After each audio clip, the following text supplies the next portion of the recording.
our days Googling the most random things. This is my literal search history from the past week. But what if I told you that this actually harms our brains? But Jamie, I'm learning 100 new things a day. How can that ever be a bad thing? You forget it all instantly. The dozens of little things I Google every day have no bearing on my day-to-day life. Okay, great. The weather is 60 degrees in New York City today, but I live in Chicago. Why did I get the urge to Google that? It feels like this little itch that I just need to scratch for some reason. I mean, 30 years ago, to find these random facts, people had to flip through an encyclopedia this thick. Now, it just takes a second. Even for video games, I saw this Zelda book at the store the other day that old players would have to buy to give little information and cheats to beat the game. But now you can Google it and this book became a collectible. Okay, back to our day-to-day lives. All of this information is harmful. Not even from an Instagram dopamine overload perspective, but from the feeling like you have to scratch this itch of uncertainty in your brain at all times. It's the lack of thinking for yourself and the discomfort in sitting in the uncertainty of not knowing things. To see how dependent I really am on all of this instant information and having to scratch these random itches in my brain, I decided to do a challenge. For the next 24 hours, I'm not going to be Googling anything out of curiosity. It's not that extreme of a challenge. I'm not like banning my phone entirely. I can still browse Instagram, browse YouTube, check email, but I'm not going to let myself Google like anything random that just pops into my mind that's not relevant to my life in any way. Like, I'm at the dentist right now. I Googled the address, that's fine. But I just started wondering about what the Whole Foods like hot food bar menu selection is. I'm not gonna Google that because I know I'm not going to Whole Foods. Instead, I'm gonna be writing down everything that I have the urge to Google in this notes app and just see what accrues. I have 2 goals for the end of these 24 hours. I want to, 1, get comfortable with uncertainty, like if I don't know what kind of chicken Whole Foods serves until I get there, it's okay. Number 2, be able to come up with answers within myself. The internet's filled with all these people who are like telling you what to do with like any facet of your life. But I think what's the most impactful is when you can like reflect, sit with yourself, and just come up with the answer without much like outside input. You might be wondering, isn't it good to Google things? It promotes curiosity and knowledge can't ever really be harmful, right? It depends on your definition of learning. Alex Hormozy, one of my favorite YouTubers, defines learning like this. I define learning as same circumstance, different behavior. So the fact that you have knowledge in your head but you do nothing with it means you actually haven't learned anything. The things I Google don't change my actions, and I usually forget them all by the next day. So what purpose do they actually serve? Making my brain lazy and not used to doing work. I'm gonna use 2 questions to field what I Google. 1, is this really gonna change how I act once I know it? Which is also kind of the same thing as, will this meaningfully change how I think about this topic? If the answer to these are no, then the answer to if I'm gonna Google this piece of information is also no.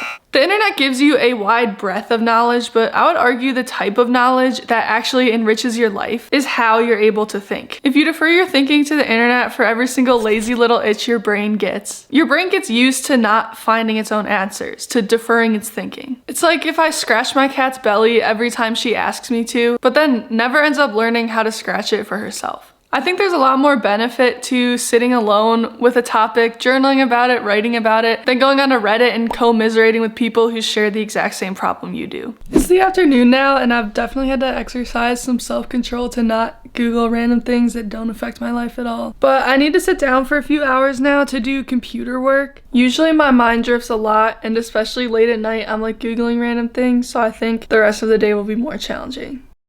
So I've only been sitting here working for an hour, but I've already had to stop myself from Googling things 13 times. Like literally just random phrases written down. Maybe I just have a focus problem.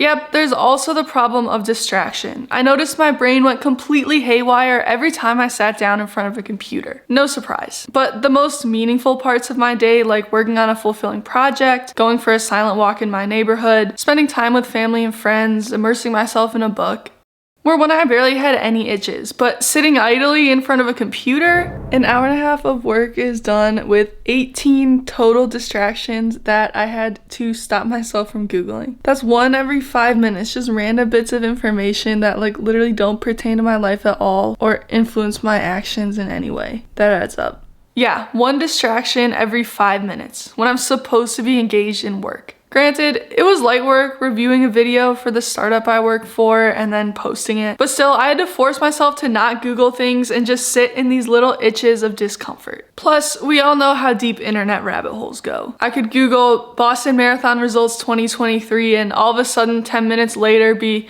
creating an entire training plan and nutrition plan for how I want to run the Chicago 2024 marathon. I'm not sure if I'm actually going to. But the thing is, these aren't plans I'm actually going to follow. It's just out of boredom. Noticing these itches, moments when your brain goes especially haywire, can be a helpful test of how meaningful you actually find your work. Some tasks will always be not that fun, your brain will unfocus. But if for the majority of your day your brain is going down these little Google rabbit holes, you might want to double check with yourself on how you spend your time. I've noticed that I pretty much only have like these random Google thoughts like when I'm at the computer. If I'm outside walking, driving, grocery shopping, talking with people, I'm like in the moment. There's nothing like random that I need to Google. But sitting at my computer trying to get work done, which ironically is where I need to focus in the most, is when I literally just get dozens of these like intrusive thoughts of like things that I want to Google that just have no impact on my life at all. There's just distractions that I'll forget like tomorrow. So to tally it up, 41 total distractions that I had to force myself not to Google with no practical bearing on my life at all in one day. Some great ones included careers at YouTube, Willy Wonka Chocolate Factory Murder Conspiracy, Jim Carrey graduation speech, and Michelangelo's The Creation of Adam painting.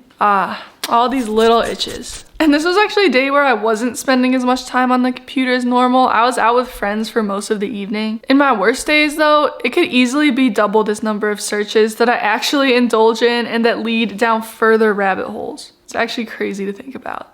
Okay, so why did you just spend your time watching me not Google things? Here are 3 concrete takeaways for both of us. Number 1, learning can be defined as same circumstance, different behavior. Knowing a random fact isn't learning. Is what you're about to Google actually going to influence your actions? Or is it just your brain getting lazy, looking for a distraction, and you're gonna forget about it by tomorrow? Number 2, be intentional. Every time you indulge in one of these itches, your brain gets a little bit lazier. What actually makes our lives richer is the process of thinking, not just having a wide breadth of knowledge, which the internet makes so accessible. Number 3, the most meaningful parts of your day will naturally be itch-free when you're 100% engaged. Take note of certain tasks that make your mind wander the most, and try to spend more time doing what makes you present in the moment. The next time you're about to Google something, really ask yourself, number 1, is this going to change how I act? Which is also kind of the same thing as number 2, is this going to actually meaningfully change how I think about a topic? If the answer is no to these, then the answer is also no to if you should Google this. The internet can be a great tool to make you smarter, but more often it's just laziness disguised as quick knowledge. Knowledge, not learning. So let's do this together. Ignore these itches with me and they'll eventually lead to us living richer inner lives. Subscribe to Intent Inc. for more videos on how we can live every single day with more intention.